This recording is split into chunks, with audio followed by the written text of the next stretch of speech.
a lot of people tend to blame their brains. Like, they view their brain as an enemy. They feel like, okay, why is my brain against me? I'm having all these thoughts, I'm having the negative thoughts, the, sticky thoughts, the obsessive thoughts, not knowing that they are the people who are fueling the anxiety pattern. They are fueling the cycle because of the fear you add to your negative thinking.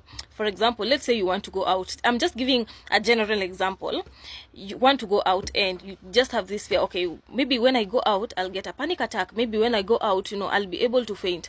When I go out, so I'm going to lose control and I'm going to do something like literally really weird and people will start judging me. Like, you get those kind of thoughts.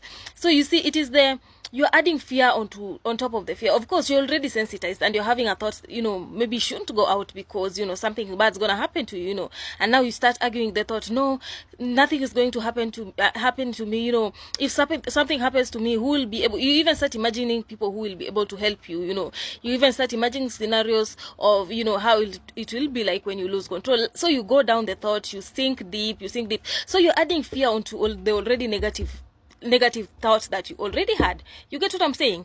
So the second fear is a habit. It is not something that is automatic. It is not a first fear. The first fear is something you can't control. The thoughts, the physical symptoms, the DPDR, the weird sensation. That one you can't control. You can't be able to stop them. But the second fear is you're worrying, figuring out, arguing, deep thinking, going down the rabbit hole with a thought. It's not gonna be this way. It's not gonna happen this way. You argue with the thoughts. You try to solve them. That's the second fear, and it's a habit.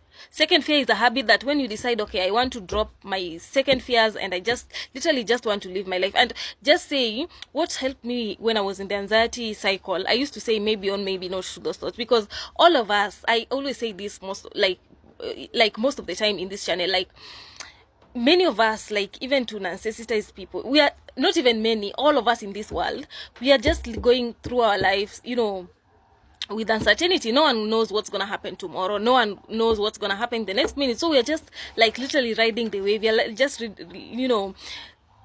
flowing with what comes our way. So when you want to be with certainty, you can't be with certainty. You can't have certainty of anything that's gonna happen, in front or in your life. So we're just going through life. So that's how you should be.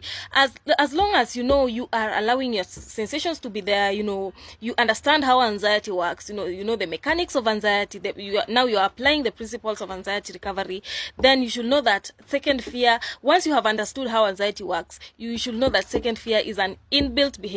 And when you drop the second fears is when your recovery starts from there. Your healing is next door.